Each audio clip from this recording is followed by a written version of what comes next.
Bueno, ahí estamos. Bueno, ahí arrancamos. Ahora me dice conexión excelente. Vamos a ver cuánto dura esto. Se mantiene así. Bueno, vamos a continuar con nuestro libro El experimento de rendición. Ya nos falta poquito para terminar, ¿no? Yo les digo, estos últimos capítulos son un poquito aburridos.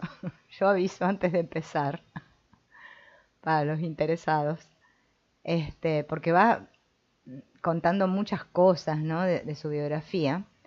Y bueno, vamos a tener que ir viendo, o sea, escuchando muchos datos, muchas cosas que, bueno, no sé si serán interesantes, pero bueno, dentro de todo lo que va narrando, algunas partes tienen frases y cosas que nos pueden hacer reflexionar. Acá estamos en el capítulo 44, ¿no? En una parte que se llama Medical Manager Corporation MMGR. Hola, Estela. Y se acuerdan que se habían fusionado todas las empresas, algo así era, yo no recuerdo exactamente, pero bueno, bajo este nombre de esta corporación MMGR, ¿no? Dice, una vez realizada la fusión, yo sería consejero delegado, John Kang, presidente, y Rick Carr, abogado general. Las instalaciones de John Kang en Tampa pasarían a ser la sede central de la empresa y tanto Rick Carr como yo trabajaríamos desde las oficinas de Alachua. La compañía cotizaría en el mercado de valores Nasdaq bajo el símbolo MMGR, ¿no? Bueno, acá le explica cómo se va a llevar la compañía, ¿no? Hacia finales de 1996, el cuadro de abogados y banqueros estaba ultimando los trámites necesarios para llevar a cabo la fusión de las empresas y al mismo tiempo realizar la OPB, que no sé qué será la OPB, pero bueno. Hola Marina, hola Gélida. Recuerdo que fue una época interesante en lo relativo a la relación con mi padre, que había sido agente de bolsa la mayor parte de su vida y había trabajado en Merrill Lynch durante más de 30 años. Su único hijo había dejado a medias los estudios de posgrado en economía para irse a vivir a la naturaleza y dedicarse a la meditación. Bueno, acá nos enteramos que él era único hijo, ¿no? Nos vamos enterando algunas cosas. Bien. De pronto, sin moverme del bosque, me hallaba en el mundo de mi padre, quien no dejaba de repetirme que no podía creerse que Morgan Stanley, una de las agencias de bolsa más influyentes del mundo, mostrara interés por mi compañía. También le sorprendió mucho que el analista del sector sanitario de Merrill Lynch estuviera siguiendo atentamente la inminente transacción. A mi padre le suscitaba mucho interés que mi compañía fuera a convertirse en una empresa de capital abierto, y en ese tiempo hablábamos más de lo que habíamos hecho en los últimos 20 años. Tenía sentido, por fin compartíamos un interés común. Me sentí muy afortunado por esta oportunidad de acercarme a mi padre. Lo consideré como otro de los milagros que estaba sucediéndome a raíz de mi rendición al fluir de la vida. Poco tiempo después, mi padre murió, habiendo tenido el placer de asesorar a su hijo, con conocimiento de causa, sobre las implicaciones de convertirse en una sociedad cotizada en bolsa al ámbito sanitario y Wall Street en general. A pesar de la increíble secuencia de acontecimientos que me condujeron hasta este punto, era imposible prever lo que pasaría a continuación. Alrededor de una semana antes de la OPB, mi abogado de Nueva York me envió un listado de tareas pendientes. Hola, Nubia. Así pues, uno a uno fui tachando todos los puntos enumerados a medida que firmaba papeles y localizaba los documentos requeridos. Al día siguiente debía entregar el último documento solicitado en la lista, de modo que corrí al banco donde tenía la caja de seguridad. Rara vez había necesitado abrirla desde que la contraté en 1970, para guardar mi única posesión de entonces, la escritura de mi primer terreno de 2 hectáreas. Una vez me dejaron solo. Comencé a buscar el documento. Aunque no había mucho en la caja, los papeles que allí conservaba me transportaron al pasado, como si me hallara en una máquina del tiempo. Encontré la escritura original de mi propiedad. Nadie en su sano juicio hubiera imaginado la secuencia de sucesos que tuvieron lugar desde que decidí dejarlo todo para irme a vivir al bosque. Mi viaje en el tiempo se interrumpió cuando topé con el documento que estaba buscando y lo saqué para abrirlo. Se trataba del certificado de acciones de Personalis Programming que me habían enviado hacía 15 años cuando se constituyó en sociedad. Por aquel entonces el certificado solo tenía valor para mí. Sin embargo, ahora los inversores más entendidos del mundo valoraban aquel trozo de papel en más de 100 millones de dólares. ¡Qué maravilla!, ¿no? Al percatarme de ello, se me secó la boca y los ojos se me llenaron de lágrimas. Lo había abandonado todo y a cambio el universo me otorgaba prosperidad. Cuando tomé la decisión de soltar mis resistencias y entregarme al servicio de lo que me presentara la vida, ganaba menos de $5.000 anuales. Posteriormente, cuando Build with Love logró consolidarse, aumentó sus ingresos de decenas de miles a cientos de miles de dólares. Y por último, Personalis Programming obtuvo rápidamente ingresos millonarios y llegó a superar los 10 millones de dólares en ventas. Hola, Jacqueline. No estaba emocionado por el dinero, sino que me había quedado maravillado por la obra de la mano invisible de la vida. Allí mismo ofrecí aquel trozo de papel al universo que lo había originado. Hice el voto de servir esa empresa que la vida había construido, según yo mismo había visto, ladrillo a ladrillo, y emplear el dinero que me había sido confiado para ayudar a los demás. Respiré hondo, cerré la caja y me dispuse a enviar el certificado a Nueva York. Bueno, cosa de locos estas las que le pasan al Michael Singer, ¿no? Bueno, consejero delegado. Medical Manager Corporation, o sea, esta MMC, nació el 2 de febrero de 1997.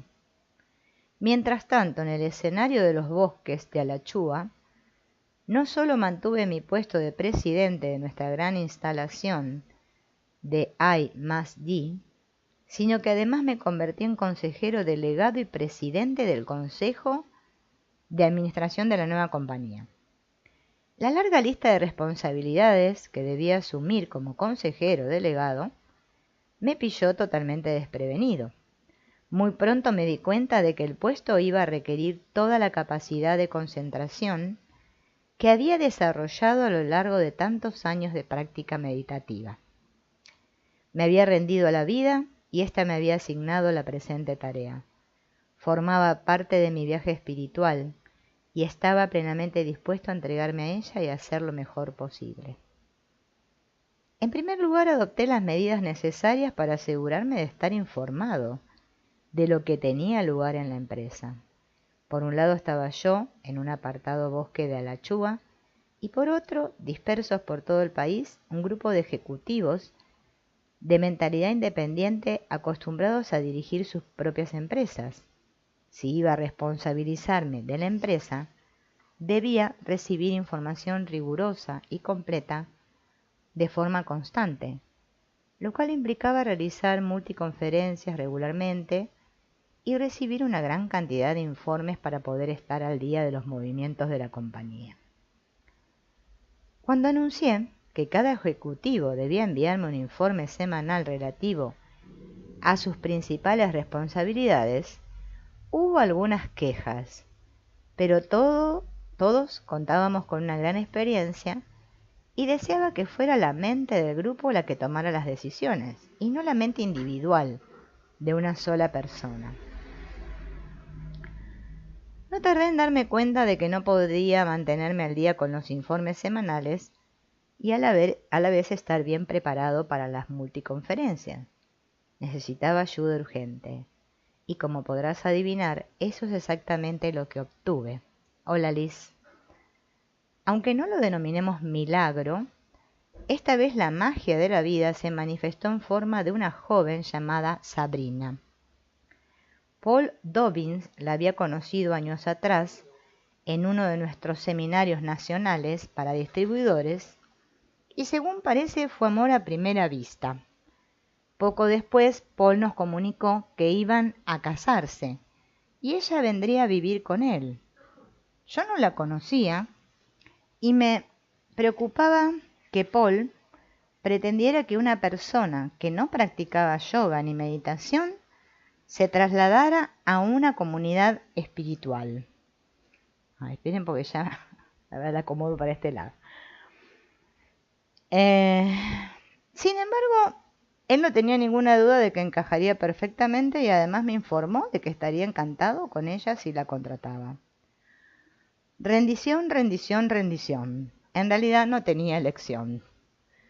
Resultó que la familia de Sabrina tenía una pequeña distribuidora que vendía nuestro producto en California y desde los 13 años llevaba vendiendo e instalando software de gestión, así como prestando asistencia a los usuarios. Aunque cuando empezó a trabajar en Personalis Programming solo tenía 22 años y ni siquiera había ido a la universidad, muy pronto descubrí que el puesto de analista de negocios senior le venía como anillo al dedo. Así que esta Sabrina parece ser que era la persona ideal para este trabajo, ¿no? Y bueno, y que se enamoró de este Paul Dobbins, ¿no? Y se casaron. Y bien, voy a seguir leyendo. Tengo que leer tal cual, ¿eh? Yo lo lamento, pero no puedo resumir, porque si no es inentendible esto. Es como que en esta parte del libro, ¿vieron? Pero hay que leerlo, porque si no, no... O sea, no tiene partes metafísicas, tiene partes como narrativas. No puedo más que leer. Bueno, uno de mis principales objetivos como consejero delegado era la expansión de la compañía. Por fortuna no estaba en una empresa corriente y la previsión de crecimiento era extraordinaria. Para empezar iba a producirse una expansión natural a medida que compráramos a nuestros distribuidores. Contábamos con cerca de 200 empresas que comercializaban nuestro producto, muchas de las cuales serían óptimas adquisiciones, siempre que mantuviéramos un flujo continuo de compra de nuevos distribuidores. Dispondríamos de una fuente natural de crecimiento. Pero aún más me fascinaba el enorme crecimiento que supondría la conexión electrónica entre la ingente cantidad de médicos que usaban nuestro sistema y el resto de la industria sanitaria, incluyendo las compañías de seguros, los laboratorios y las farmacias. De este modo podríamos ofrecer un nivel de automatización del sistema sanitario que, además de reducir costes, mejoraría la eficacia y la atención a los pacientes. Así que se reunió con Sabrina, ¿no?, para darle esta iniciativa, y así nació lo que denominamos Medical Manager Network Service. El éxito que obtuvo el proyecto me resultaba prácticamente incomprensible. Lo que empezó como una visión de futuro acertada se convirtió en una línea de negocio que generaba 100 millones de dólares anuales. En poco tiempo nos convertimos en líderes del sector de las transacciones electrónicas. Bueno, la empresa, según lo que dice acá, siguió creciendo a pasos agigantados, ¿no? Y acá dice, estaba plenamente convencido de que el constante acto de soltar los pensamientos y emociones centrados en uno mismo constituía la clave para un desarrollo personal, profesional y espiritual profundo. Bien. Al cabo de casi 30 años, se había manifestado tanta perfección a mi alrededor que ya no albergaba ningún deseo de interferir con el fluir de la vida. Había visto repetidas veces que lo que parecía un problema resultaba ser una invitación a un cambio que nos impulsaba a avanzar. Esto es lo que ocurrió hacia fines de 1998, cuando las reuniones telefónicas comenzaron a centrarse en el modo en que Internet iba a afectar a nuestro negocio. Nos preocupaba el hecho de que muy pronto nuestros competidores tendrían acceso barato a todos los médicos del país sin necesidad de construir una red de distribuidores. Tanto John Kang como yo éramos bien conscientes de que Healthstone y WebMD, dos empresas del sector sanitario que operaban a través de Internet, estaban ofreciendo sus servicios a un número creciente de clientes nuestros. Ambos sabíamos que debíamos hacer algo si queríamos competir con éxito en la inminente era de la conexión a Internet. Porque acá comienza el tema, ¿no?, del Internet y la competencia, ¿no?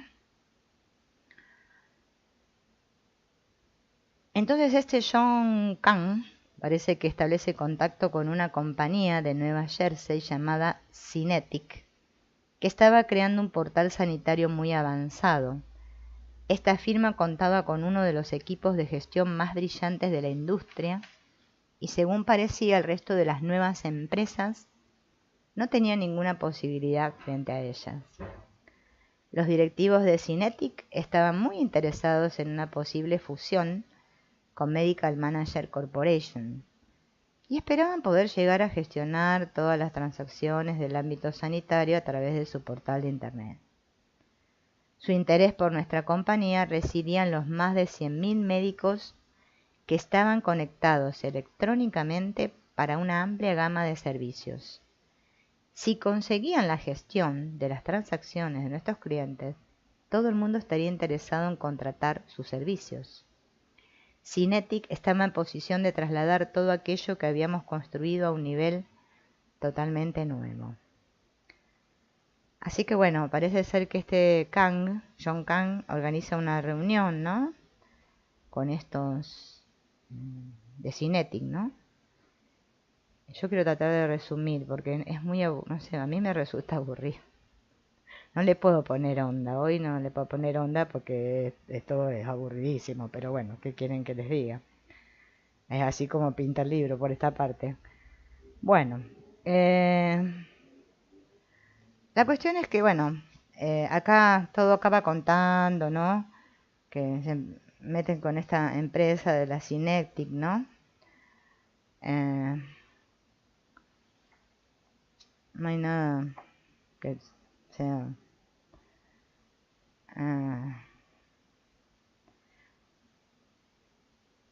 vamos a pasar al capítulo siguiente. Yo les resumo porque la verdad, o sea, perder tiempo leyendo así toda la historia de él paso por paso no tiene sentido, no nos aporta nada. Después, bueno, hay un capítulo acá que se llama Fusión, aunque no con el universo, ¿no? Bueno, él la cuestión que cuenta que no tenía ni idea dónde la vida lo iba a colocar. Bueno, se ve que su vida siempre es así. Él estaba muy rendido y muy entregado al fluir de la vida. La cuestión que se encontró presidiendo una reunión del Consejo de Administración de Medical Manager Corporation, en la que íbamos a abordar la cuestión de la propuesta de fusión con este Synetic, ¿no? Fíjense que en este capítulo otra vez están en la reunión con esta otra compañía, ¿no? Bien.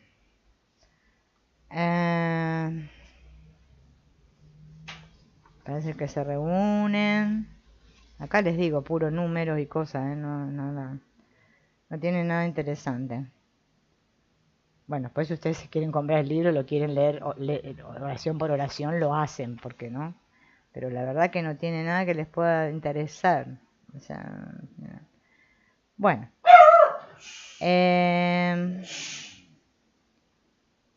Bueno, este capítulo tampoco. ¿Qué sigue? Acá ya él habla del año 2000, ¿no? Bueno, también fue un éxito la fusión de las empresas. Él cuenta, ¿no?, todo lo que había aumentado, todos los ingresos, que cada vez ganaba más dinero y bueno, toda la cuestión así. Em, ajá.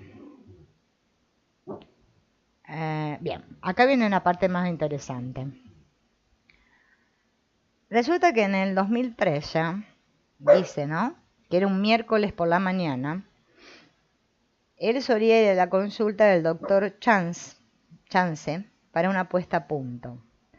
Cuando acabé, vi que tenía un mensaje de voz de Lisa Elliot, la abogada de la instalación, ¿no? De este complejo donde tenía él todo esto, Alachúa se llamaba, el lugar donde estaban las cabañas y todo esto, el templo, ¿no? En el que me avisaba de que se trataba de algo muy importante. Bien, así que localizó a Lisa y por su tono de voz se dio cuenta de que algo grave estaba sucediendo. Que volviera porque el FBI estaba allí y quería verme. Lo primero que pensé fue en un agente federal que nos había visitado años atrás buscando a un antiguo empleado. Así que le pregunté a Lisa si habían preguntado por alguien. Y Lisa replicó, no, el FBI está aquí. Son entre 12 y 15 policías, y además de los agentes de la oficina del sheriff. Han tomado todo el complejo, han desconectado todas las líneas de teléfono y el sistema informático. Se trata de una auténtica redada. Hay helicópteros volando por toda la zona, van armados y tienen una orden de registro. Tienes que venir ahora mismo. Hola, Aurora. Bien. Así que bueno, fue con urgencia, ¿no? A luchar a ese lugar, ¿no? Le pregunté a Lisa si sabían por qué estaban ahí, pero ella no tenía ni idea. Y por lo visto estaba ocurriendo lo mismo tanto en nuestras oficinas de Tampa como en la sede central de Nueva Jersey.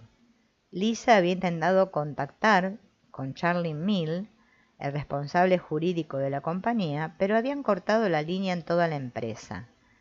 Antes de colgar le aseguré que iría para allá en el acto. Bien, durante el trayecto, hasta llegar a la oficina, traté de llamar a personas que pudieran saber algo sobre lo que podía estar sucediendo, pero no tuvo éxito, no logró nada, ¿no? La entrada principal estaba bloqueada por vehículos de la policía que impedían el paso a los empleados que acudían a trabajar. Me acerqué a un ayudante del sheriff para identificarme y a continuación el agente hizo una llamada por radio e indicó a sus compañeros que me permitieran acceder. Bueno, mientras pasaba por esa entrada, ¿no?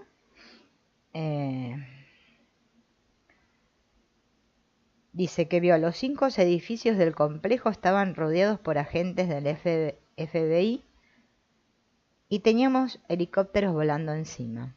Creo que al final resultaron ser parte del despliegue de los medios de comunicación. Aparqué en el lugar de siempre y me dirigí hacia el edificio. El lugar estaba plagado de policías. Salieron a mi encuentro 4 o 5 agentes que de inmediato me escoltaron hasta la sala de juntas, donde acabaría pasando la mayor parte del día.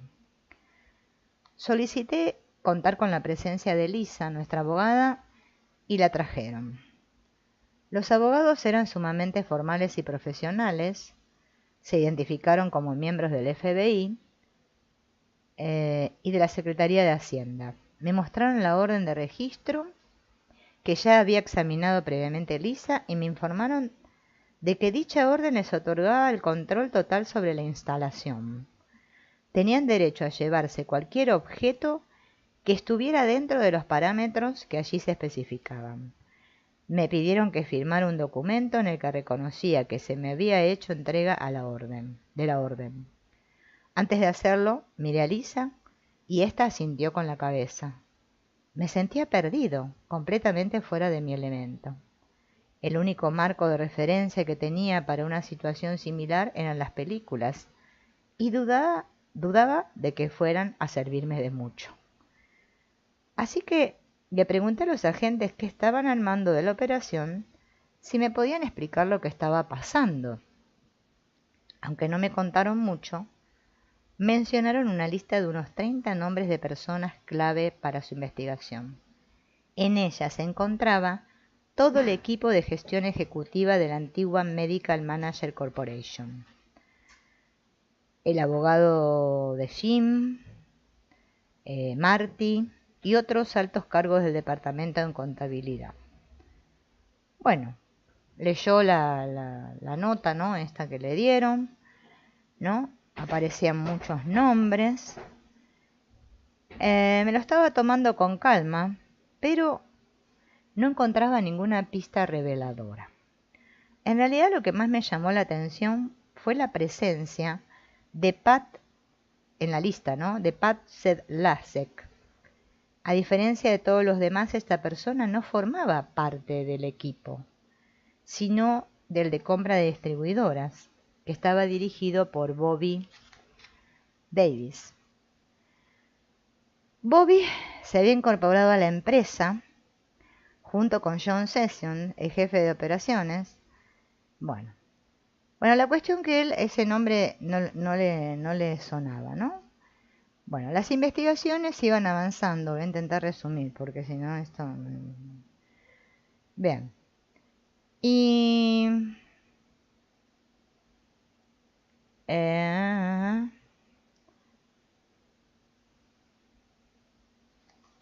acá todavía sigue hablando del FBI.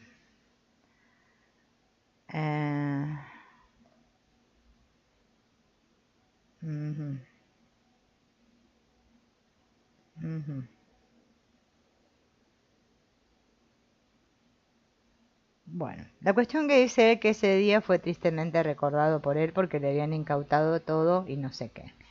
Acá él empieza una lucha. Y esperen que voy a bajar a Morena porque se me está cayendo. Anda para allá, More, que te me caes. No te puedo tener. Él ahora empieza con una... como a buscar abogados, ¿no? Para que lo defiendan. Yo mucho como que no entiendo las cosas porque yo no entiendo nada de todo esto. O sea, es como que me estuviera medio hablando japonés acá. Pero acá lo que él plantea es que, bueno, que todo lo bien que le iba, o sea, empezó a irle mal. Es lo que vamos a sacar en claro, ¿no?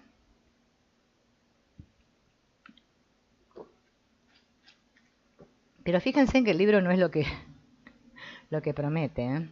Porque vieron que ya acá se pone más aburrido que choco un clavo. Pero bueno, ¿qué vamos a hacer? Lo tenemos que leer hasta el final. Es como todo, ¿vieron? Cuando uno agarra un libro tiene que leer. No, a mí no me atrapa. Yo les soy sincera. Los leo porque les permití leérselos, pero si no, no lo leo más. Ya cuando empecé a ver lo que decía dije, uy, Dios, qué bodrio. Pero bueno. Bien. Acá empieza con los abogados, qué sé yo, no sé, que van y vienen, ¿no? Yo voy a leer la parte a ver qué le pasa, a ver si se zafa de los abogados, qué sé yo, porque si les leo todo esto, se van todos. Hola, Beatriz. Ya me iría yo, sinceramente, pero bueno, me quedo porque me río sola yo. Bueno, entonces, parece ser acá, ¿no? Que había todo un problema, ¿no? Contra Michael Singer, ¿no? Porque este capítulo se llama Estados Unidos de América contra Michael Singer. Bien. Bien. Habían pasado muchos, dice muchos, a ver, ¿qué eran meses? Sí, 4 meses.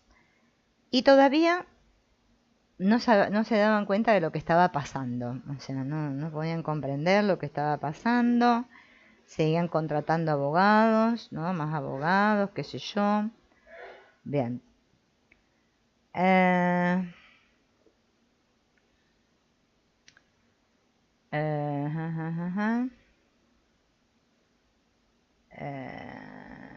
Dice que lo culparon de un fraude. Bueno, él dice que era toda una pesadilla mediática, ¿no? Y que, bueno, que se sorprendió que dejar la empresa no afectara su estado interno tras años de trabajo. O sea que Se ve que después de todo esto tuvo que dejar la empresa, parece ser por lo que acá cuenta, ¿no? Entonces, al día siguiente me desperté, fui al servicio del templo, como siempre, y me dirigí al antiguo edificio de oficinas de Personalis Programming, ¿no? Lo habíamos convertido en una vivienda y mi antigua oficina había estado usándose como estudio. Me descubrí que me sentía cómodo allí, sentado en su oficina, ¿no? La vida. Bueno, se dio cuenta que él tenía que aceptar los cambios que venían. Bien. Vamos, acá parece que viene una parte más interesante. Mientras tanto, se me habían proporcionado las circunstancias para comenzar la redacción de 2 libros. Acá, después de todo esta cosa que le pasa a él, que parece que se queda sin nada y qué sé yo, él empieza a redactar los 2 libros que siempre supe que escribiría. En el primero deseaba transmitir todo lo que había aprendido, desde aquella vez en la que, estando sentado en el sofá, me percaté del parloteo de la voz interior. Iba a tratarse de un viaje de vuelta al ser, que podía ser emprendido por cualquier persona y llevaría por título La liberación del alma. Y en el segundo libro, al que decidí llamar El experimento rendición, que es este, me proponía relatar la historia de los milagrosos sucesos que acontecieron a lo largo de los años, a medida que me desprendía de mis preferencias personales e iba permitiendo que la vida se desarrollara de manera natural. Sin embargo, aún no podía empezarlo porque no tenía ni idea de cómo terminaría el último capítulo. Así pues comencé a escribir La liberación del alma en medio de una época de transformación e incertidumbre. Bien.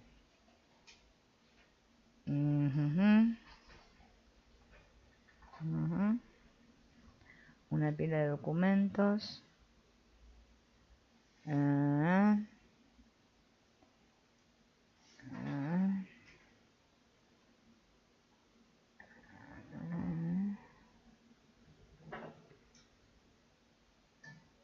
Bueno, la cuestión que parece ser que termina como acusado él, ¿no? Por esta Medical Manager Corporation. Pero parece ser que fue todo por esto del internet, la competencia. Bueno, como es todo acá en el mundo, ¿no? Ya lo sabemos, ¿para qué vamos? Bien. A ver.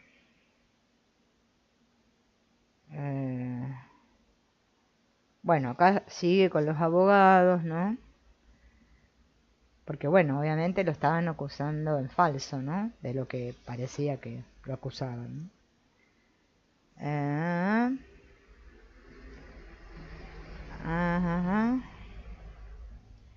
Bueno, con ese telón de fondo escribí La liberación del alma.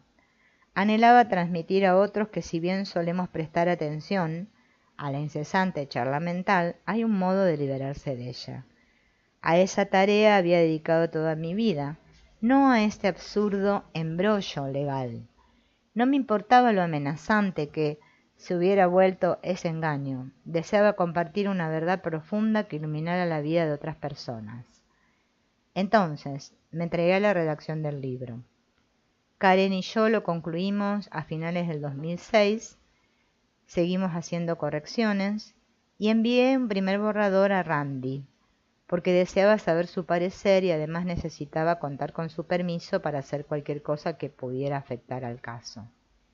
La verdad es que se mostró muy preocupado por si la Fiscalía del Gobierno encontraba el modo de utilizar el libro en mi contra, como habían hecho en todo lo demás, pero le expliqué que estaba dispuesto a correr ese riesgo.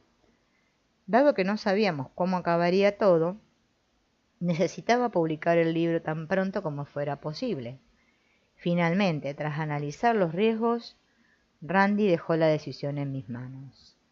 La liberación del alma se publicó rápidamente. Había entregado un primer borrador a James O'Dea, un querido amigo, y la perfección de la vida dispuso que James fuera el director del Instituto de Ciencias Noéticas en esa época y que esta institución acabara de firmar un acuerdo de coedición con New Harbinger Publications, la editorial de libros de psicología más destacada del país. El libro les encantó a todos y teniendo en cuenta que mi vida se dirigía hacia el abismo, me sorprendió que todo marchara sobre ruedas en ese terreno. Así que, bueno, finalmente se publicó en septiembre del 2007, ¿no? Ah, claro, sí, sí, Jacqueline, es lo que yo supongo que es lo que está transmitiendo. Lo que pasa que es medio tedioso porque, digamos, es como leer, no sé, o sea, tiene cosas que nosotros como que no, yo por lo menos no capto porque no conozco nada de Estados Unidos y están nombrando todas empresas de allá, nosotros, yo por lo menos para mí como chino básico. Em, bueno, mm, así que bueno, ahí es donde aparece el libro este, ¿no? De la liberación del alma, que nada que ver con este. Yo me quedo con el otro toda la vida. Por lo menos el otro es muy, el otro es llevadera la lectura, ¿no? Porque bueno, va explicando. Acá, bueno, como que no sé. Acá sigue, él cuenta, ¿no? Que sigue con la batalla legal, qué sé yo, ¿no? No sé, a ver qué le pasa.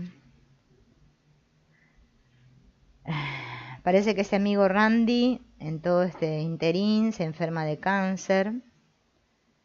Eh,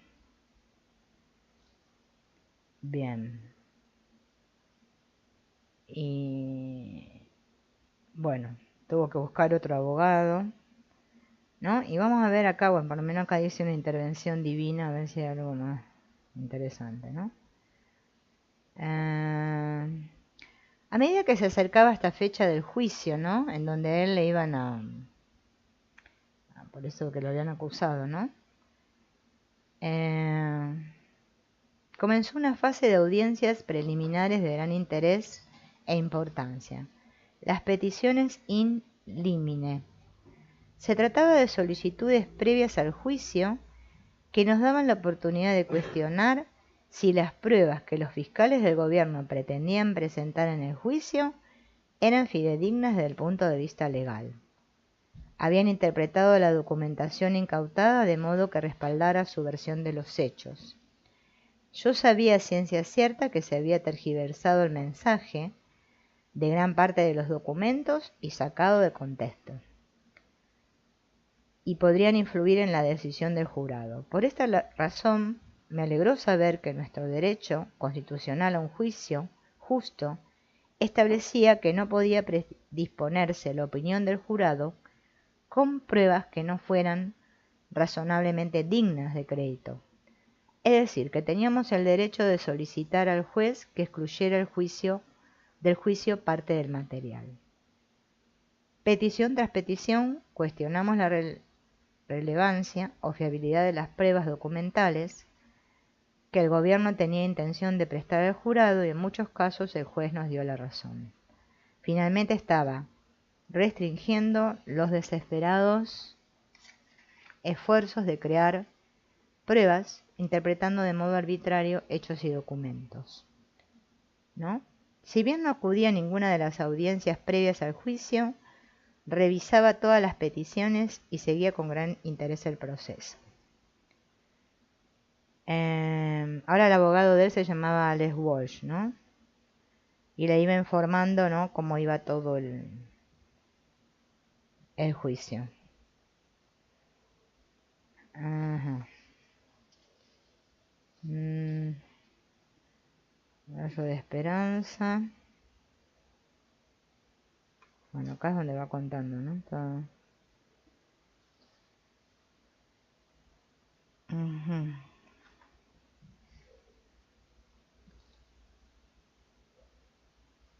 Bueno, la cuestión que parece ser que sale, o sea, como que lo... ¿Cómo se dice esto? Bueno, que no lo acusan, o sea, que le levantan los cargos, ¿eh? Em,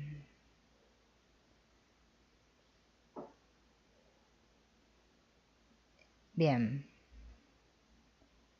acá parece, ¿no?, que todo vuelve a la normalidad y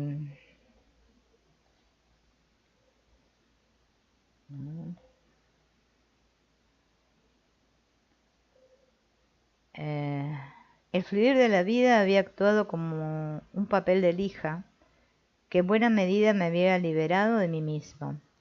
Incapaz de romper el dominio de lo psíquico, me lancé a los brazos de la vida en un acto de pura desesperación. Desde entonces me puse al servicio de lo que esta me presentaba, tomando distancia con las emociones que experimentaba.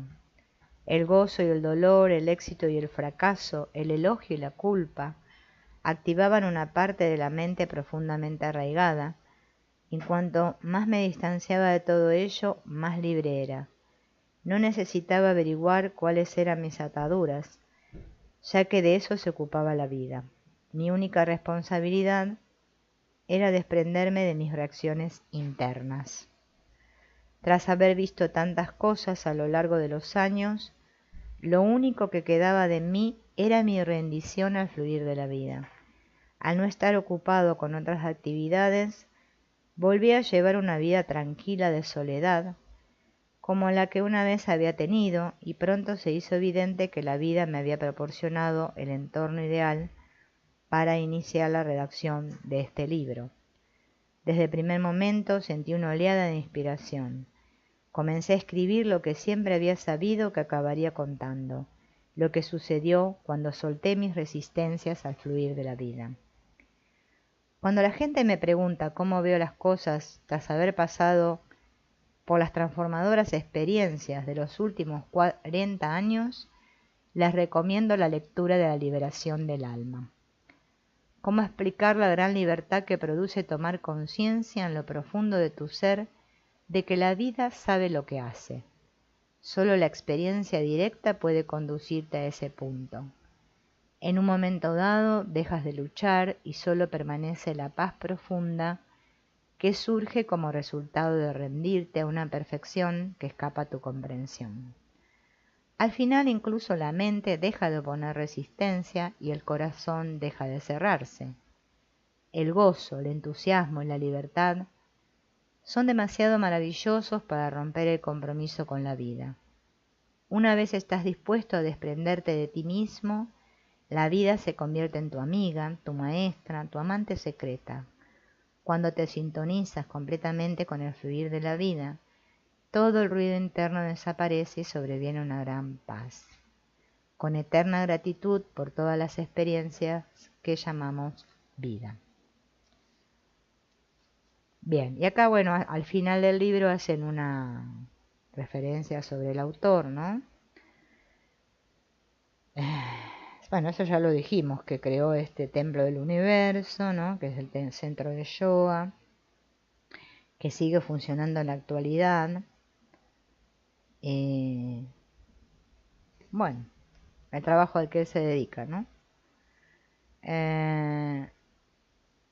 Acá dice, ¿no?, que, bueno, esto yo les comenté la otra vez, que hay unas charlas grabadas en internet, o sea, en YouTube, pero están en inglés, ¿no?, que él hace charlas en el canal, en la página www.untertheartsoul.com.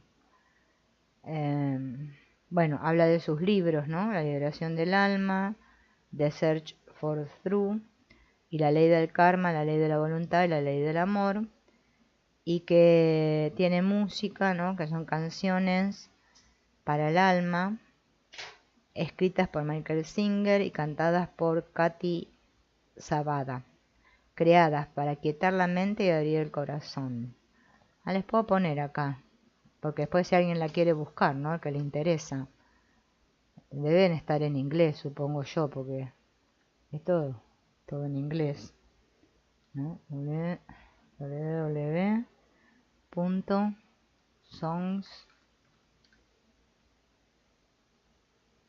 of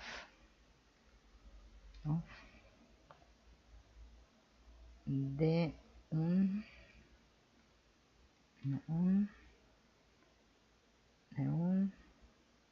de un té, dere, hay que escribirlo así letra por letra, dere, de soul.com. En esa página dice que tiene música, para el que le gusta, ¿no? Escuchar música para quietarse. Bueno, los libros ya lo dijimos montones de veces, los nombres, ¿no? Y las charlas, no sé si a alguien le interesa, si quieren les pongo el link, porque están en inglés. Es fácil, porque usted pone Michael Singer en el YouTube y les va a aparecer un montón de charlas de él que habla todo en inglés y no tiene traducción, no tiene una traducción ahí. Son charlas que él hace que no sé, bueno, la verdad que no tengo ni idea.